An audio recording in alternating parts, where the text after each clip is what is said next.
Mais Brasil Oficial. Entre lá e se inscreva no canal. Se você ainda não baixou seu aplicativo na Google Play ou na Apple Store, vá lá e busque por Rádio Mais Brasil. O nosso logotipo é azul, com o nome da rádio. Estamos juntos pelo nosso Brasil.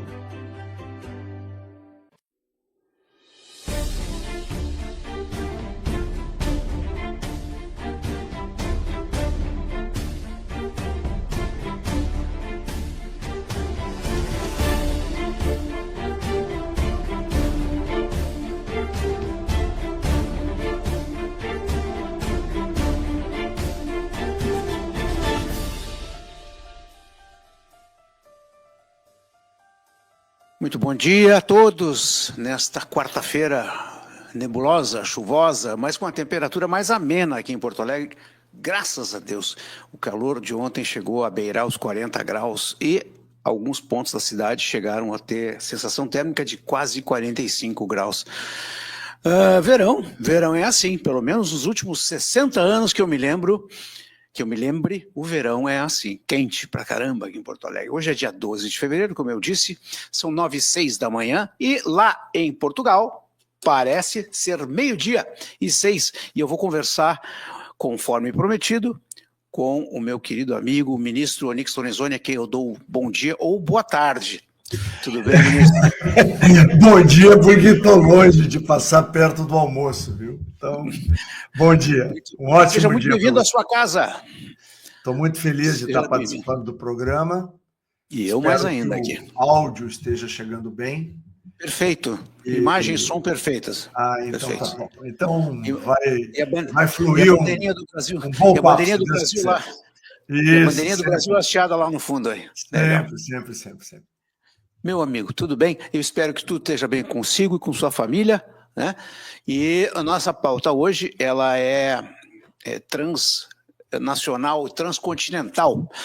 Nós precisamos falar um pouco a respeito desses primeiros 20 dias, 22 dias, 23 dias de Donald Trump, e o que tu está sentindo aí no velho continente, como é que o velho continente está reagindo a esses primeiros dias e as ideias do Trump, como é que elas têm chegado aí, e aí vai desde a ideia da Groenlândia com relação à Dinamarca, passando pela crise na Alemanha. Vamos fazer um overview aí com a tua visão. Então, vamos começar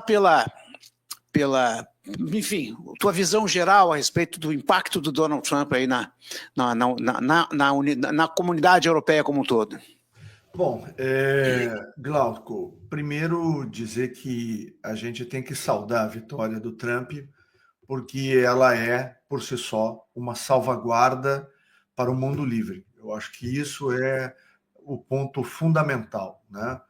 Todos os conservadores, né, a direita europeia, né, os liberais europeus, todos eles têm uma grande expectativa, porque hoje nós vivemos literalmente uma guerra, né? Uma guerra cultural, uma guerra ideológica, que é travada em todos os frontes, né?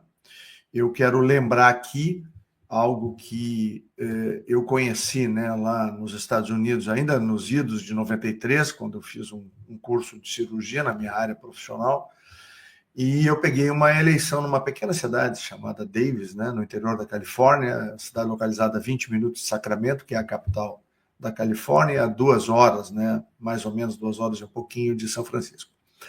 E eu saí, depois daquela experiência eleitoral, eu vou me eleger no ano subsequente, a primeira eleição para deputado estadual, em 94, e eu saí daquela eleição convicto de que democratas e republicanos eram extremamente semelhantes, e as diferenças eram muito localizadas e muito pontuais, né? Transcorridos esses mais de 30 anos, lá para cá, quase 40, o que a gente tem, né? A gente tem, por ação, principalmente da guerra cultural, né? E aí lembrar uma figura que é icônica para a esquerda americana, que é Saul Alinsky, que foi para dentro das universidades, que iniciou um movimento com ONGs, né? E acabou sendo, né, o querido de Bill Clinton, né, depois de Barack Obama, de Hillary, de Michelle Obama, né, houve uma conversão à esquerda, à extrema esquerda do Partido Democrata americano. Então, para a gente que acompanha, né, todo esse movimento político, esses primeiros movimentos do Trump, na verdade, é tentar reajustar a nação americana. Ou seja, atender à expectativa que o americano médio, que foi o grande eleitor de Trump, tem, de que vai voltar a ter ordem, de que lugar de bandido é na cadeia, de que a família vai ser respeitada, de que existem 2 gêneros no mundo, o masculino e o feminino, né? Não se impede nada em relação aos demais, às outras condições, mas, né, na escola vai se ensinar o que Deus, né, e a própria biologia reconhece. Né? Então, esses primeiros movimentos são movimentos políticos no sentido de retomar a normalidade da vida para a família americana. Junto com isso, há alguns movimentos, né, no campo econômico, onde há uma reafirmação, né, de uma ação nacionalista, vamos dizer assim, ou em busca de retomar a soberania em algumas áreas da nação americana, que, na opinião dos republicanos, concedeu muito espaço, principalmente para o avanço chinês. Né? Então, aí, todos aqueles que compactuaram com isso passam a sofrer, nesse momento, o enfrentamento do governo Trump. Né? E, por fim, há uma grande expectativa aqui na Europa. Né? Eu, inclusive, agora à tarde, eu vou tomar um café com o vice-presidente da Assembleia da República, deputado Diogo Pacheco do Amorim, onde nós vamos discutir exatamente estas questões e como que o entendimento entre a direita portuguesa, a direita brasileira, né, logo depois a direita espanhola, a alemã, italiana, vai se comportar com esses primeiros movimentos. Tem muita gente que está surpresa porque ele realmente deu um tranco, né? E acredito que esse tranco está só começando, né? Até que as coisas possam se reequilibrar na visão, claro, né, de quem está governando os Estados Unidos hoje, e as coisas possam retomar, vamos dizer assim, a sua normalidade. Eu não estou nem um pouco assustado com isso, eu acho que é um primeiro movimento, e nós vamos poder fazer uma avaliação mais clara. Eu penso que com 4 meses de governo, aí eu acho que as coisas já devem estar estabilizadas. 2 coisas que tu falaste na tua primeira manifestação me chamam muito a atenção. A primeira é que tu retirasse da minha cabeça uma perspectiva que eu tinha, uma dúvida. A minha dúvida era a seguinte: será que realmente o afastamento de posturas e de atitudes entre o Partido Republicano americano e o Partido Democrata, será que eles sempre estiveram tão distantes, ou éramos nós que achávamos que as diferenças eram poucas ou muito pontuais, conforme tu relataste? Então, tu acabaste de me tirar essa dúvida. Realmente houve um afastamento programático, cultural, entre os 2 partidos. Não. Então, isso é um fato consolidado. É claro que a gente sabia que tinha uma certa intensidade. Uma coisa, desculpe, perdão por ter interrompido. Uma coisa que eu acho que é importante, né? Alguns democratas extremamente desgostosos com o rumo acabaram na finaleira da eleição dando seu apoio para o Trump. Claro, exatamente. E alguns, inclusive representantes da família Kennedy, né? Quer dizer, então, nós estamos falando do quê? Nós estamos falando de um país que quer buscar a sua essência. E o Trump incorporou muito isso, né? É um pouco como nós vemos no Brasil. Acho que o ano que vem, né, independente de, né, claro, eu tenho um desejo, e creio que a maior parte da população brasileira, é que o presidente Bolsonaro possa disputar a eleição, né? Agora, vai ser fundamental se o sistema continuar nessa linha, né, e ele não puder, que quem for vamos dizer assim, o indicado para representar o nosso campo político, ele tenha consciência que há que se recuperar a soberania da família, há que se recuperar o respeito, né, aos princípios e valores que constituíram a nação brasileira, a altivez do país chamado Brasil, quer dizer, não pode entregar aí 1.400.000 hectares de terra indígena por uma única ONG, porque nem ONG, pior ainda, uma empresa privada, sem licitação, que é aquela tal de Ambipar, né? Da mesma maneira, não dá para vender minas riquíssimas em metais pesados, né? Por uma estatal chinesa. Isso é uma maluquice, ou seja, né? Claro, o Brasil precisa cuidar dessa perspectiva de médio e longo prazo que as próximas gerações têm. Desculpe. O país... Perfeito. A segunda impressão tu acabaste de falar novamente, é a questão seguinte: eu fico impressionado, e não é só agora, porque quando nós falamos assim, retomada de valores como família, liberdade, prosperidade e etc e tal, retorno a valores religiosos importantes, judaico-cristãos, diga-se de passagem, isso para mim é de uma obviedade. Parece mentira que nós estamos tendo que resgatar isso, né? Depois de séculos e séculos em que a gente chegou a este ponto aqui só por conta desses valores, a gente está tendo que resgatar e revalidar esses valores. E isso que mais me impressiona, ministro, é o seguinte: quanto mais a direita, mais a esquerda se desloca para a esquerda, mais esses valores permanecem no centro.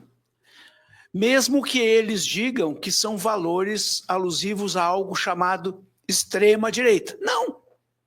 São valores centrais da humanidade e que não evocam nem a esquerda, nem direita. Evocam a nossa questão como civilização. Mas eles não vão entender, não adianta. Esse é um dialeto. São pilares da civilização ocidental. Exatamente. O esquerdista que está lá no hospital, seja qual for, e receber toda essa nova tecnologia na área médica, onde a ciência avança tanto, prolonga tanto a nossa qualidade de vida, a nossa expectativa de vida, ele deve isso ao que ele negou ideologicamente a vida toda. Exatamente. Esse é o ponto. Esses dias eu estava vendo o Charlie Kirk, que para mim eu sou fã do Charlie Kirk, não sei se conhece o republicano. Ele vai nas universidades para fazer debates com alunos, né? E uma menina, vai falar para ele que é contra tudo que diz respeito à exploração do petróleo. Ele disse assim para ela: essa roupa que tu está usando, toda ela é baseada em produtos derivados do petróleo. Do teu calçado, da sola do teu calçado, até o produto que tu usa no teu cabelo. Como é que tu pode dizer uma barbaridade dessa? Então, é aquela coisa assim, o afastamento da realidade, o afastamento enfim. A gente vai, acho que essa é a grande reviravolta, né? Retomada. Não é assim avançar. Nós vamos ter que avançar em outro momento, agora é a retomada. E nesse sentido, Onix, eu te pergunto o seguinte: vamos pegar o caso do Reino Unido, onde o primeiro-ministro teve que recuar no que diz respeito à imposição de regras e, vamos lá, de censura às redes sociais.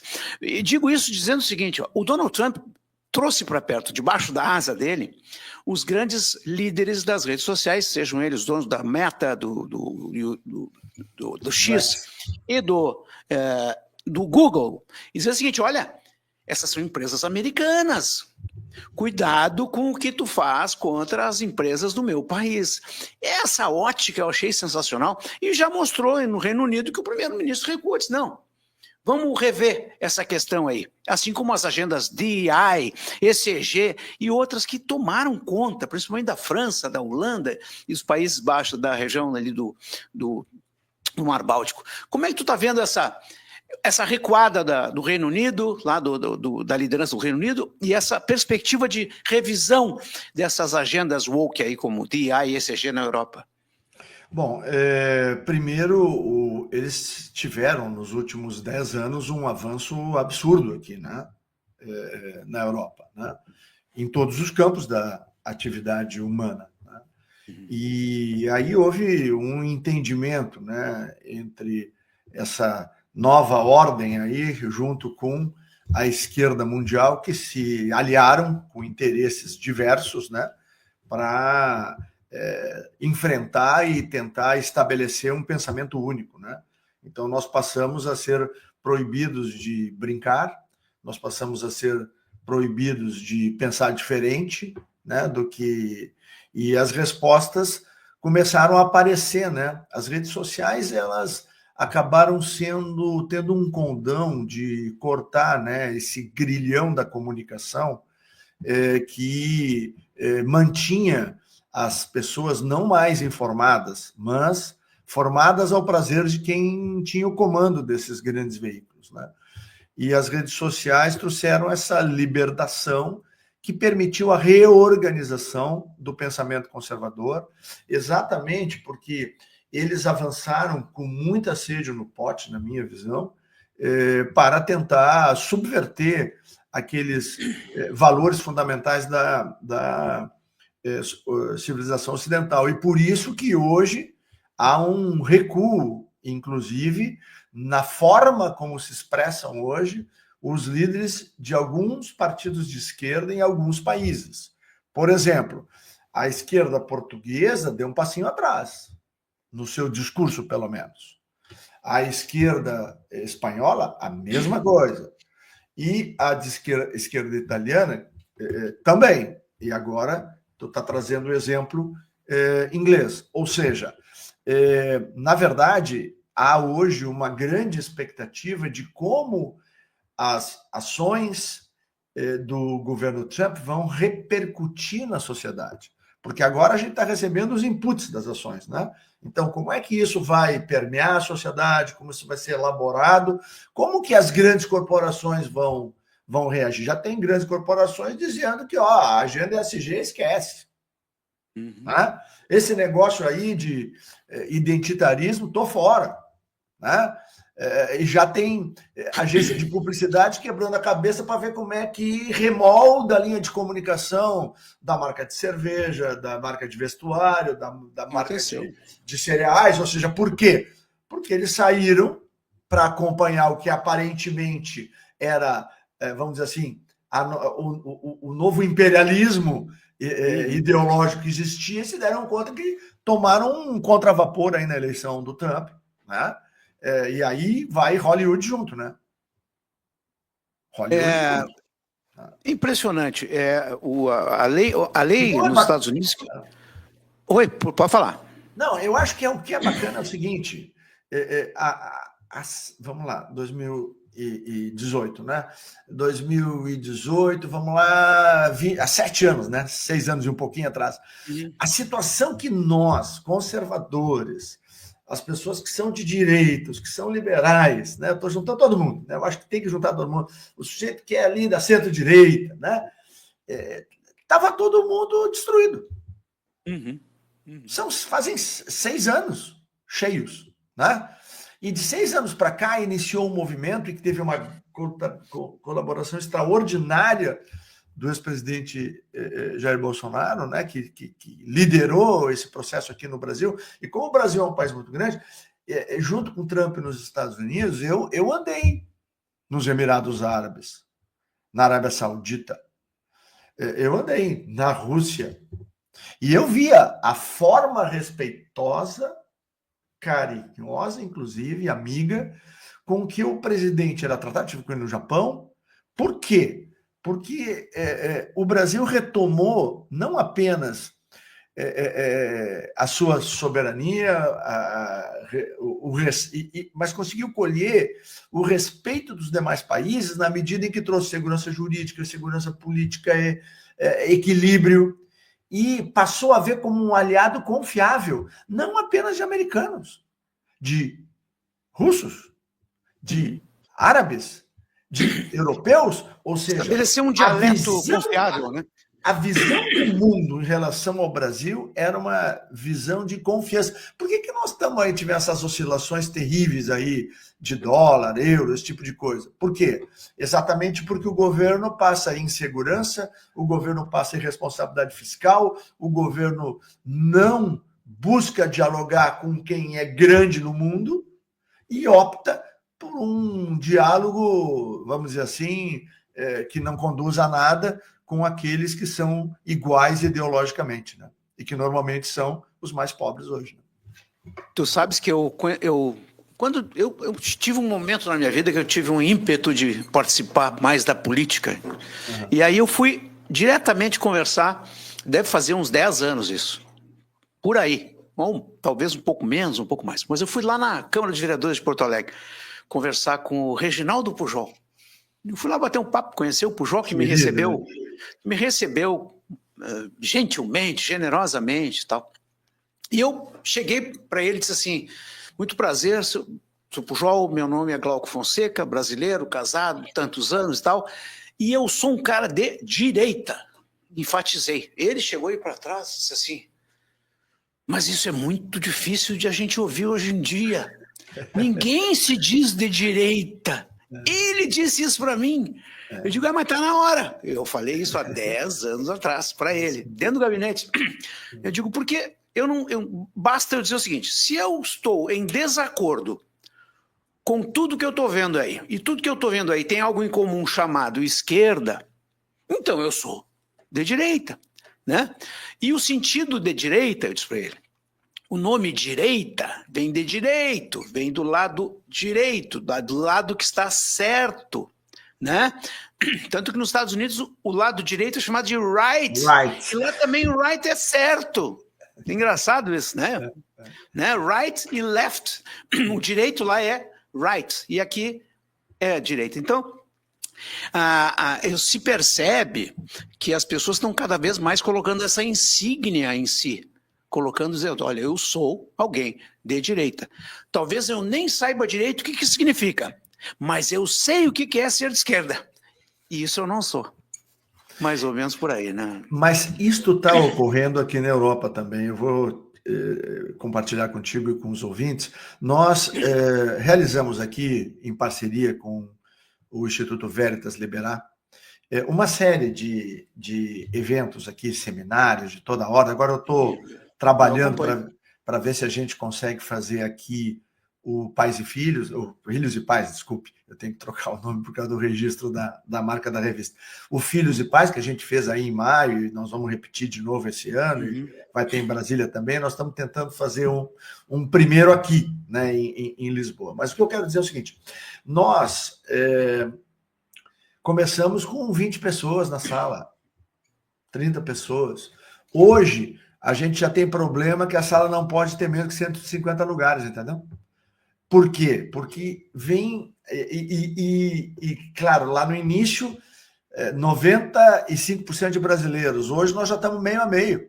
Ou seja, os portugueses e os brasileiros de direita, conservadores, eles entenderam que eles têm que se dar as mãos, que eles têm que se ombrear nessa luta, porque o que está em jogo são os valores fundamentais para a prosperidade das pessoas, para o bem-estar das famílias e para a felicidade do indivíduo.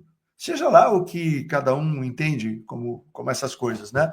Mas eu acho que isso é um alento, né, para a gente, né, que há 20 anos atrás, 15 anos, 30 anos, né, 10 anos, a gente vem defendendo as mesmas ideias e nós vivemos um período de muita dificuldade de fazer as pessoas compreender o que nós significávamos. Eu digo sempre, o governo Bolsonaro nos deu a primeira possibilidade de o Brasil ter uma experiência clara de um governo assumidamente de direita e os resultados que ele trouxe para o nosso país. E eu fico gravando muitas vezes aí, ou programas, ou podcast, como eu estou fazendo contigo, ou então vídeos aí para as redes sociais, lembrando, e a comparação vamos lá, a comparação é incomparável. É um negócio maluco, porque, por exemplo, as nossas estatais brasileiras, durante o nosso período, todas elas deram lucro. Por quê? Porque desde do primeiro mês de governo tinham, dentre outras coisas, unidades de combate, de integridade e combate à corrupção em todas as estruturas do governo federal, dos ministérios às estatais, ou seja, havia luta para mudar a cultura. Tá? A cultura do desperdício foi trocada pela cultura da eficiência. Uhum. E isso são valores que em qualquer família qualquer parte da família está lá, independente, inclusive, do seu nível de informação ou de posicionamento ideológico, ele vai lá e sabe que se ele comprou um sabão e pôr numa caixa de volume família, tem que ter cuidado, porque se a menina, se o menino for lá e usar mais, ele vai ter que comprar antes do que ele tinha programado, e isso afeta a renda da sua família. Ou seja, eu estou usando uma coisa bem comezinha, sim, claro, assim, do dia a dia, para poder mostrar como é importante isso. E imagina em lugares onde passam milhões e bilhões, né, de reais todo mês. Então, essa coisa, o Brasil já tem um buraco aí caminhando para 8 trilhões pela irresponsabilidade fiscal de um governo. Então, por maior que seja a nossa economia, por fantástico que seja o país que a gente tem, nós depois vamos passar mais 4, 5 anos para poder reerguer isso tudo, reequilibrar o Brasil e fazer o Brasil voltar a crescer. É um tempo que nós não precisamos perder. Mas olha, esse talvez seja um tempo histórico importante, porque foi um tempo de sofrimento e, portanto, de aprendizado. Vamos pegar o caso do Trump. O Trump teve uma eleição roubada em 2020. Não há dúvida nenhuma. Ele teve uma eleição fraudada lá. Inclusive tem um documentário do Dinesh D'Souza que mostra isso, as 2.000 mulas. Para quem não assistiu, pode assistir hoje no Rumble, que voltou ao ar no Brasil, a plataforma de vídeo chamada Rumble, que é uma concorrente do YouTube. Pode assistir lá, 2.000 mulas, 2,000 Mules. É um documentário feito por um cineasta indo-americano chamado Dinesh D'Souza, que ele fala sobre, com fartas provas, uma fartura de evidências a respeito do que foi a derrota fraudulenta do Trump e o surgimento, Onix, de 80 milhões de votos a mais, numa eleição, o que apareceu de voto extra numa eleição, como nunca havia antes acontecido, uma fraude. Chega a dar vergonha quando a gente lê sobre o caso, assim. Os americanos também acho que se deram conta e reelegeram o Trump. Esses 4 anos em que o Trump esteve fora, em que foi perseguido antes, durante e depois do seu mandato, está surtindo os efeitos que o Partido Democrata e a mídia americana corporativa vai ter que engolir. Porque nada mais é do que a retomada e como tu colocaste, recolocação das coisas nos seus devidos lugares. Mas a esse respeito, o caso do Bolsonaro, a mesma coisa. O Bolsonaro tem que voltar à lida política aqui, nós temos que defender a volta dele, isso é uma opinião minha. O Bolsonaro é o candidato. Tem que ter alguém representando. Não. Tem que ser o Bolsonaro. Por uma questão histórica, de resgate histórico. O Tarcísio. Não é a vez do Tarcísio. Agora, nós temos que recolocar Jair Messias Bolsonaro. Por quê? Porque é devido a ele essa oportunidade. Nós devemos a ele essa oportunidade. O Brasil para fazer tudo isso que tu falou. A impressão que me dá, Onix, é que o espírito Doge, né? O espírito do que hoje está fazendo o Elon Musk em busca da eficiência governamental foi feito no governo Bolsonaro. Os resultados foram... Só que isso foi feito por todo mundo. E hoje os Estados Unidos teve que botar um cara lá para fazer, que é o Elon Musk, que vai recuperar 2, 3 trilhões de dólares de perdas e de desperdício em um ano, ou mais. Então, eu acho que só para fazer esse parênteses aqui, porque nós temos que dar nome aos bois, e eu não vou abrir mão de dar nome aos bois, o segundo mandato ao Bolsonaro é devido. Se ele perder a eleição, perdeu a eleição, mas ele tem que disputar a eleição em 2026. Porque a ele é devido esse direito. Tendo dito isso, eu volto agora para nós falar sobre a Ucrânia. Nós temos um capítulo muito importante adiante aí, que diz respeito ao desejo do encerramento desse conflito entre Rússia e Ucrânia.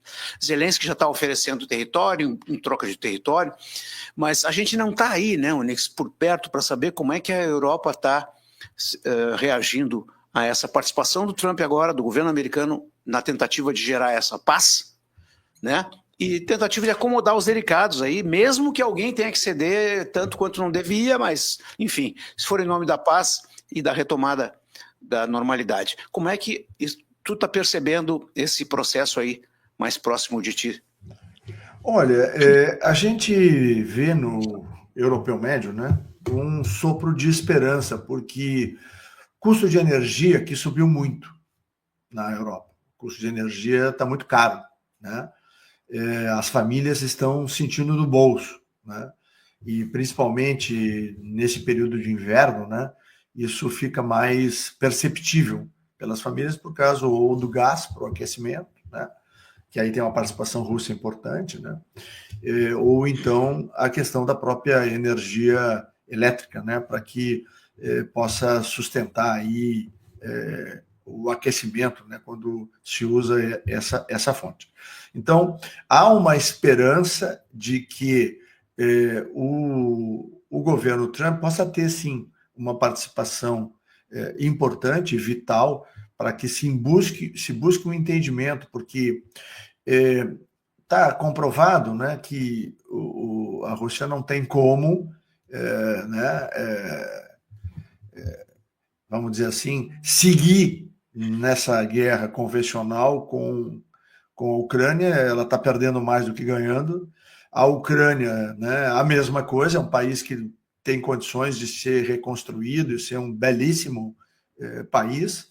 Há o interesse, né, e aí da União Europeia, né, de abraçar a Ucrânia, isso é falado aqui, né?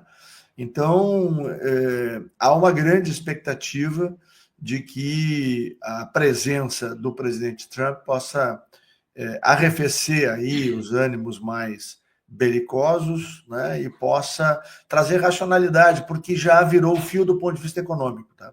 Tanto para... A conta está cara demais para os russos e a conta está muito cara também para a Europa, né, no que diz respeito ao suporte que vem sendo dado à Ucrânia, né, por vários países. Então, acho que já foi para um esgotamento e acho que penso que a intervenção americana pode ser decisiva para fazer com que as armas sejam baixadas e se possa encontrar um caminho, né, de entendimento aí entre as duas nações. Um outro capítulo importante aí do cenário europeu diz respeito a uma queda, né, da economia alemã, que está entrando segundo informações, está entrando em recessão pelo segundo ano, já pelo quase terceiro ano consecutivo, né? A maior economia da Europa, tá? E segundo eu assisti um documentário recentemente, seria devido à aversão da Alemanha à inovação. Eu achei muito estranho essa tese, mas foi devidamente, no documentário que eu assisti, foi devidamente delineada essa aversão que a Alemanha teria a adotar novos protocolos tecnológicos, novas inovações como um todo e tal, que estaria trazendo a indústria alemã dando passos para trás, né? Mas existe uma crise industrial exportadora na Alemanha e não cresce praticamente desde 2019, vai para o sexto ano sem crescimento, né? E tem ficado atrás da média de crescimento da União Europeia desde 2021. Exportações fracas, investimentos vacilantes, enfim. Se sente aí na Europa essa decomposição da economia alemã, Onix? Qual é o risco aí para o resto da Europa? O grande problema é que a Alemanha, né, ela é hoje, sem dúvida nenhuma, o grande financiador da União Europeia. Então, esses subsídios, por exemplo, né, aqui se gasta 1,5 bilhão de euros para subsidiar os produtores de vinho europeus. Tá? Então, a gente olha aí o nosso Vale dos Vinhedos, né, ou a fronteira gaúcha lá com o Uruguai, né, não tem subsídio nenhum. Aqui é 1,5 bi, aí tem a maior carga tributária do planeta, né, o mais maluco que se pode imaginar, né, quer dizer, o produtor gaúcho e brasileiro, ele é penalizado, né? O produtor europeu, ele é apoiado, estimulado e protegido, né, por toda uma política que perpassa vários governos. Então, os programas também assistenciais, uma boa parte desses recursos vem, né? Porque assim, quem banca hoje é Alemanha, Itália e França, né? Quem sustenta, vamos dizer assim, do ponto de vista econômico, a União Europeia. E as dificuldades alemãs são muito grandes. Além do que, a aplicação da cartilha lá, né? O ESG, Pois tipo de coisa, E o conflito que se estabelece, porque a Alemanha, no pós-guerra, ela é obrigada a dar asilo a quem se diz perseguido politicamente. Foi uma externalidade do acordo no pós-guerra, né? Então, eles hoje, assim como os franceses, vivem, né? Já existem os franceses mais, né? Mas a Alemanha já tem áreas onde praticamente não tem mais alemão, né? Então, isso também leva a uma instabilidade, né? Leva a uma dificuldade no convívio, né? Dentro da Alemanha. Hoje, há um grupo parlamentar no Parlamento Europeu, né? Em Bruxelas, que trabalha e busca, vamos dizer assim, recuperar a soberania dos países, né? Das nações, o respeito à cultura, né? Bom, é de outra cultura, vai morar aqui, eu não quero ter problema nenhum, agora respeita a minha cultura. Não pode ser prevalente uma cultura externa, né? A cultura originária do país, né? Então aí os partidos de esquerda já estão com essas pessoas dizendo que é xenofobismo e tal, esse tipo de coisa, mas não, eles estão tentando salvaguardar a cultura que os trouxe até aqui, que organizou o seu país, as suas famílias. Então, eu acho que é importante a gente ter esse olhar atento para ver como isso vai desdobrar. Se não me falha a memória, os alemães têm eleições esse ano, né? E parece que a AfD, que é um partido de centro-direita alemão, chamado no nosso território aí de extrema-direita, ele vem ganhando espaço da mesma maneira como o partido da Le Pen ganhou muito espaço, né, recentemente na França, né, exatamente por conta de uma resposta da sociedade a essa cartilha woke, né, que acabou subvertendo aí a própria abertura das Olimpíadas, né? No ano passado, elas foram uma manifestação explícita, né? Da aplicação da cultura woke para o mundo todo olhar, entendeu? Então a pergunta é: precisava tudo isso? Precisava ser. Nós vamos ver isso no carnaval agora aqui. Para quê? Nós vamos ver isso. A pergunta é: para quê, né? E por quê, né? E é esse para quê e esse por quê que estão trazendo essa instabilidade bastante grande aqui na Europa, inclusive com conflitos. Viu? Tem áreas de vários países aqui que são absolutamente conflitadas e já há uma luta no sentido de tentar neutralizar esses conflitos aqui, mas conflito entre pessoas. Eu não estou falando de conflito entre países. Sim, conflito entre pessoas de uma nacionalidade, de outra nacionalidade, entre imigrantes, né? A imigração, quando legal, organizada, ela contribui com todos os países. Isso é inegável. O Brasil, né, deve muito à imigração, né? Agora, a ocupação de espaços com objetivos ideológicos e políticos e com características ou religiosas ou raciais, marcações nesse campo, traz muita insegurança, muita instabilidade, já começou a cometerem crimes aqui. Então, isso hoje vamos dizer assim, uma discussão do dia em todos os telejornais aqui de Portugal, de resto da Europa. Tu sabes, Onix, que agora eu quero voltar aqui, agora pegar o nosso avião informacional e voltar para cá. Pelo seguinte, a USAID, essa agência americana de desenvolvimento, né, suposta agência americana de desenvolvimento, que fazia, segundo o próprio Mike Pence dizia, o serviço sujo que até a CIA não queria fazer, né?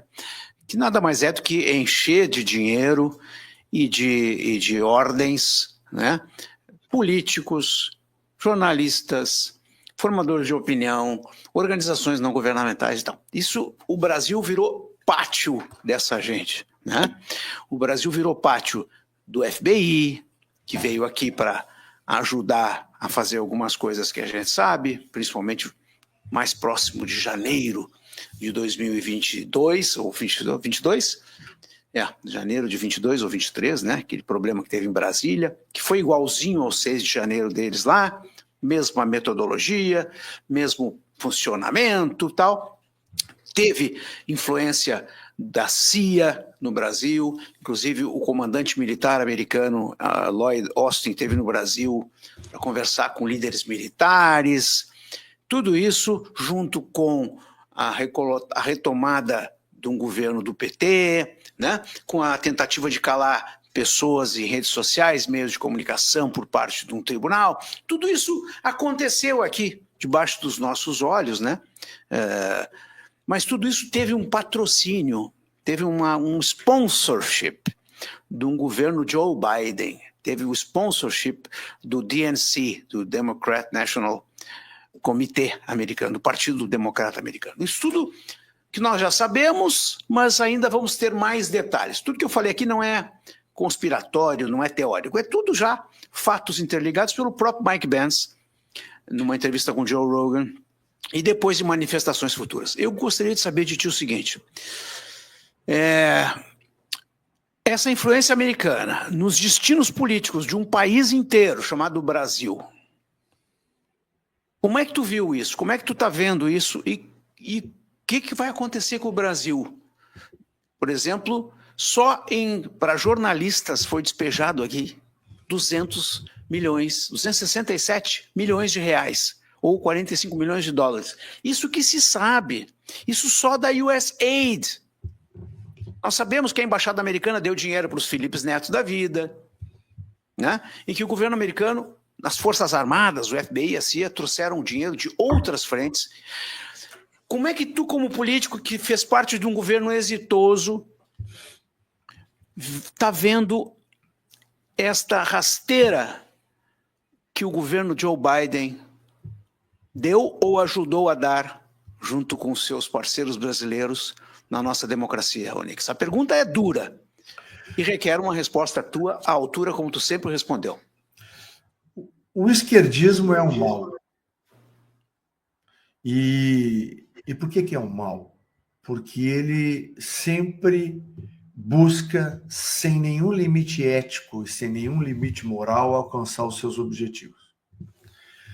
Essa guinada à extrema esquerda feita pelo Partido Democrata, por aquela senhora chamada Kamala, que era inspiradora e executora de muitas coisas, né, sob o ideário marxista, né? O que acontece? Lula, lembra? No Petrolão a gente viu. Financiava as republiquetas socialistas comunistas da América do Sul, da América Central e da África. Uhum. Ver um grupo de extrema esquerda, como está virado hoje, o Partido Democrata Americano é quase um PSOL, né? Uhum. No poder, com aquele volume de recursos e com aquele volume de instrumentos, porque a USAID era um instrumento. Eles só podiam fazer o que fizeram. Agora tu me pergunta, o que o país Brasil tem que fazer? Eu acho que o Congresso Nacional urgente tem que fazer uma CPMI, uma comissão parlamentar mista de inquérito, misturando senadores e deputados, e fazer uma investigação profunda. Por quê? Porque a CPMI tem instrumentos extraordinários. Por exemplo, ela pode quebrar sigilos, né? Fiscal, bancário, telemático, o que for. Ela tem poder convocatório como se fosse uma corte judicial. Então, com essa característica... E o que acontece? Um governo americano, republicano, do Trump, que vê uma CPI que vai investigar os desmandos do Partido Democrata no poder, é só fazer uma outra CPI lá no parlamento americano e elas trocarem informações. Nós vamos abençoar a América com um revelar do esgoto por onde escorre a ideologia esquerdista americana e que veio desaguar aqui no nosso país.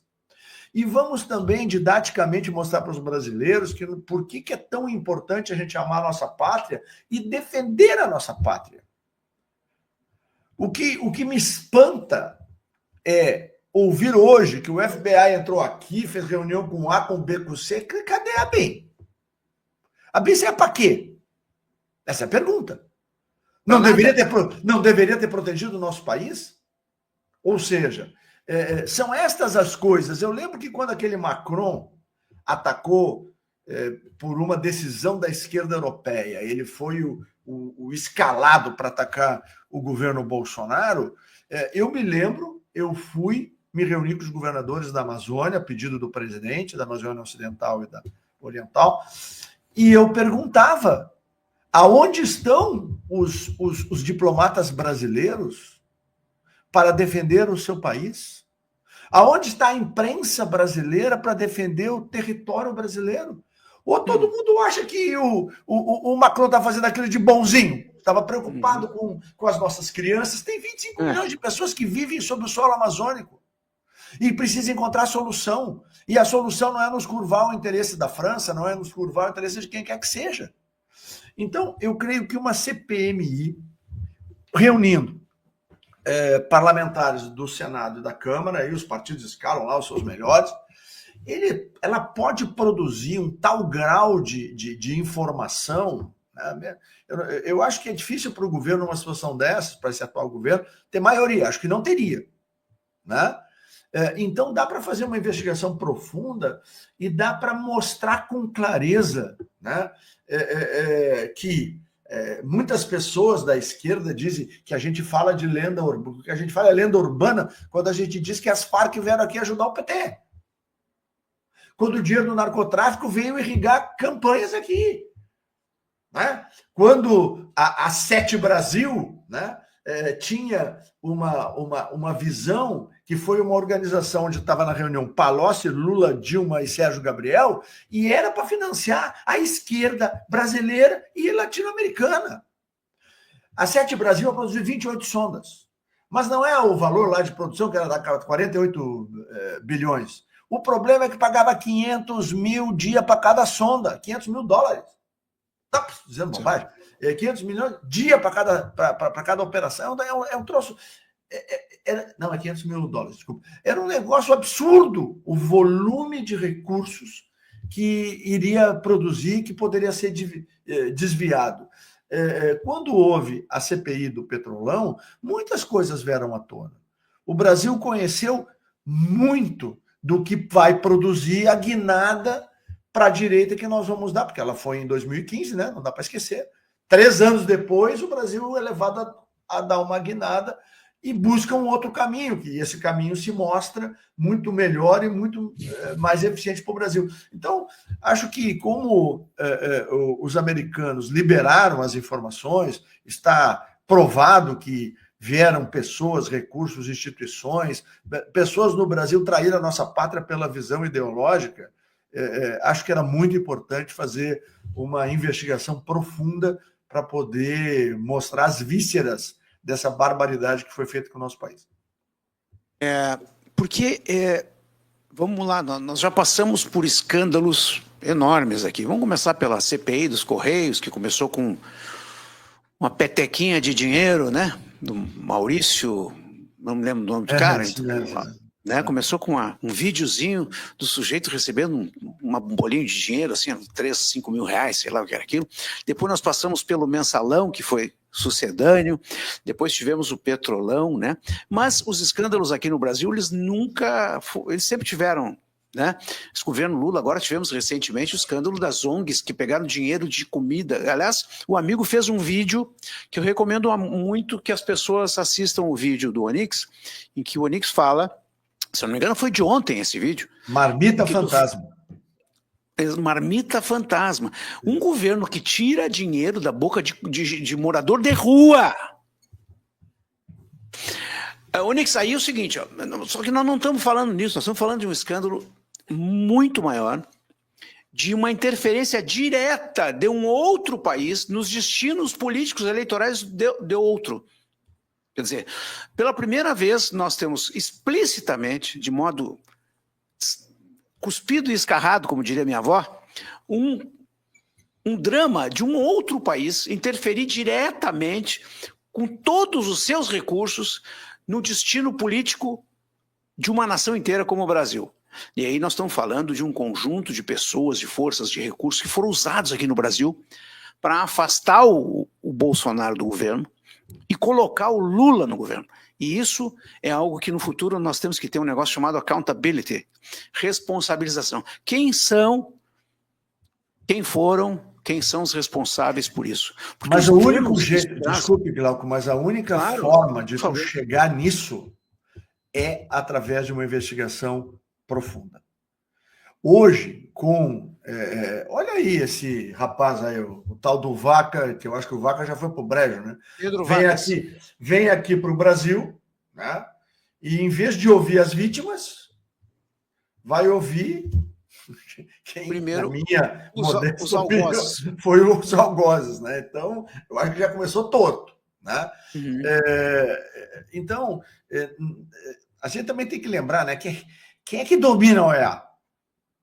A OMS, né? Uhum. É a esquerda mundial. Esquerda. Eles entram nessas instituições, isso faz parte da lógica, eles parasitam essas instituições. Então, uma comissão parlamentar de inquérito do Congresso Nacional Brasileiro e uma parceira de um Congresso americano podem trazer para a América a exposição das vísceras de uma operação repugnante, inaceitável, que foi feito. E eu vou voltar aqui para quando eu comecei a falar sobre esse assunto. O que nos diferencia claramente dos esquerdistas, além de todo o arcabouço ideológico, cultural, doutrinário, é que os homens e mulheres de direita têm limite ético e moral. E o outro lado não tem. É por isso que não tem nenhum pudor em usar os instrumentos do Estado e não há repreensão. Exato. Não há repressão por quê? Porque eles estão atacando o capitalismo, eles estão atacando o mal. Então, todo instrumento usado é válido. Eles estão tentando destruir, né, o princípio fundamental da liberdade econômica, da liberdade individual, do direito de propriedade. Isso, na cabeça do esquerdista, é um mal. Então, todos os instrumentos que ele usa são lícitos. Inclusive, roubar, desviar dinheiro público para atacar ou dar função que não é devida a recurso público para fazer um enfrentamento dessas ideias é válido. É por isso que eles nunca vaiaram o Zé Dirceu, o Genuíno, o cara lá do Dinheiro nas Cuecas. Por quê? Porque eles estavam a serviço da causa.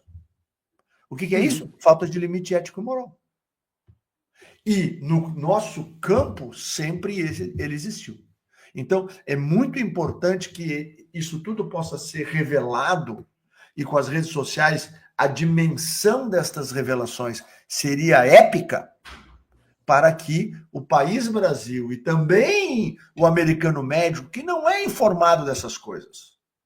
O americano tem uma formação voltada muito para a área técnica, para o seu resultado pessoal, para o seu resultado familiar. O americano médio, na sua ampla maioria, não vai votar. Foi votar nessa eleição e deu essa vitória estrondosa ao Trump, porque o país dele estava indo para o buraco. Então ele se levantou e foi defender seu país na eleição. É esse o fato, Glauco. Não sei se tu concorda comigo. Claro, não há dúvida, não há dúvida. Bom, eu conversei aqui nessa semana, na terça-feira. Anteontem, aliás, na segunda-feira eu conversei com o Maurício Marcon, o nosso deputado federal aqui da região de Caxias do Sul, e perguntei para ele se a CPI ou CPMI prosperaria. Ele não foi muito assertivo, ele não se demonstrou muito seguro com isso. O Gustavo Gayer também deu início à tese, à ideia de uma CPI, uma CPMI, para tratar da questão da USAID, mas também ao longo dos últimos dias ele tirou o tema da sua pauta, enfim, tirou. Eles estão argumentando que tem CPIs, já tem CPMIs demais andando já, e que mais uma seria até... enfim, os argumentos estão aí. Não estou vendo muita vontade. CPI demais andando é conversa fiada, né? Uhum. O que acontece? Aí a oposição, né, tem que se reunir, encontrar aquilo que verdadeiramente é importante para o presente, para o futuro do Brasil, escolher e trabalhar. Uhum. E por que eu falo CPMI? Porque CPMI, se não me falha a memória, não está ligado àquela limitação, pode ser 5 na Câmara, 3 no Senado. Entendeu? Uhum. Não há um limite numérico. Se tu obtém as Uhum. assinaturas, porque tu tem que obter 2/3 de Câmara e Senado, isso não é fácil de obter.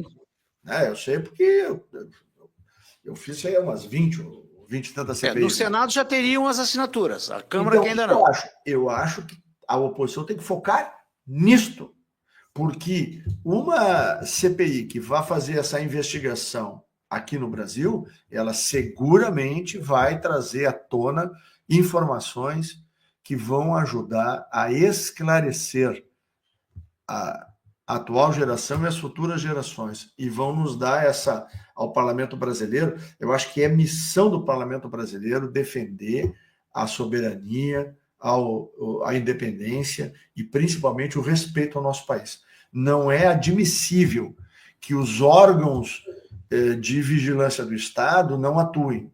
Não é admissível que haja conluio ideológico entre organismos de Estado. Isso não pode acontecer. Uma coisa é tu ter uma linha de comando que, claro, para quem está no executivo vai ter. Agora, as estruturas do Estado brasileiro que tem que defender a nação brasileira, essas não podem ser ideologizadas. Essas têm que estar longe da ideologia. E é importante porque se o FBI, a USAID e outros organismos vieram aqui e aí permearam e entraram para dentro de ONGs brasileiras, órgãos de comunicação, influenciadores digitais. Bom, então teve um sistema. Que sistema foi esse? Então, brasileiros organizaram o sistema para que os americanos pudessem entrar. Quem são esses brasileiros? O Brasil precisa descobrir. Pois é. O único jeito de descobrir isso, na minha modesta opinião, é com uma CPMI, porque aí ela tem muito poder e ela abre e mostra as vísceras de uma operação criminosa que foi feita no nosso país.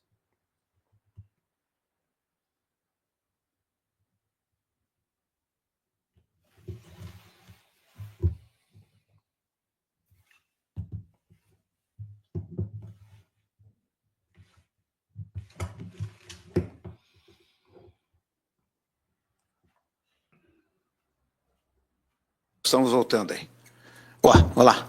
Desculpa, tivemos um pequeno interregno técnico aqui, mas já estamos de volta, ministro. Mas só para encerre, por favor, a questão da importância da CPMI, dessa investigação. Nós temos que dar nome aos bois. Temos que saber quem são os bois e sejam de nacionalidade for, né, ministro? Sem dúvida nenhuma. Por isso que eu não tenho dúvida e vou insistir com alguns parlamentares, alguns líderes que eu conheço, eles devem buscar esta aliança com o parlamento americano, porque interessa a todo mundo, interessa aos americanos que financiaram, na verdade, esses recursos é para uma outra destinação que não essa, e interessa aos brasileiros que, bom, até o que se sabe, foram vítimas, mas para vitimar pessoas, houveram outras pessoas que deram curso aqui dentro do Brasil. E como é que elas fizeram isso? Por que fizeram isso? O que ganharam para isso? Eu acho que é algo para a história do país chamado Brasil e faz parte da formação dessa cultura que nós temos que ter de salvaguarda, proteção do nosso país e fazer o nosso país ser respeitado mundialmente. Aqui não é quintal de ninguém. Isso nós temos que fazer. Realmente nós temos que perseguir, temos que ir atrás disso. Eu acho que nos Estados Unidos o start disso vai ser quando terminarem as nomeações, né, as aprovações das nomeações, que deve acontecer nos próximos 10, 15 dias. E aí sim, aí o bicho vai pegar, Onix, porque Glauco, muita coisa...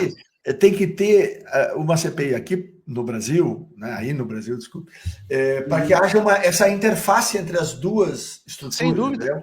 Os técnicos possam trocar informação. Bom, aí é espetacular, porque vai vir tudo à luz do dia. E nada melhor como a luz, né? Eu gosto da luz. Eu até ontem brinquei aqui, disse, olha, luz no fim do túnel tem que ser suficiente. Daqui a pouco tem luz demais, né? E nós temos que saber o que fazer com esse monte de luz que nós estamos vendo no fim do túnel. Nunca um fim de túnel foi tão iluminado como está sendo agora, né, ministro? E nós temos que ir a fundo disso para poder jogar essa luz no nosso país inteiro, iluminar o nosso país, para sair da treva em que essa gente nos colocou e que muito sofrimento ainda vem pela frente por conta da gestão temerária da coisa pública promovida pelo PT e pelos amigos do PT, lá de cima e de todo lugar. Ministro Onyx Lorenzoni, muitíssimo obrigado pela sua maravilhosa participação hoje no nosso programa, generosa, e tudo de bom para o senhor e sua família, certo? Grande abraço a ti, a todos os ouvintes que nos acompanharam hoje, né? Que Deus abençoe a todos e nós tenhamos uma boa semana e vamos lutar para fazer o belo, lindo e amado Brasil Verde e Amarelo voltar. Luta nem começou. Forte abraço. Esse é o Mais Brasil Mundo de hoje, terminando com essa ótima conversa com o ministro Onyx Lorenzoni. Amanhã eu vou conversar com o Fernando Castro, um publisher pernambucano porreta, e na sexta-feira vou conversar com o Francisco Milman sobre a questão Israel, devolução de reféns, faixa de Gaza e tudo mais que ainda tem para acontecer por lá. O mundo não para, o mundo está dando cavalo de pau e capotagem e nós estamos tentando acompanhar. Grande abraço a todos, uma excelente quarta-feira e até amanhã.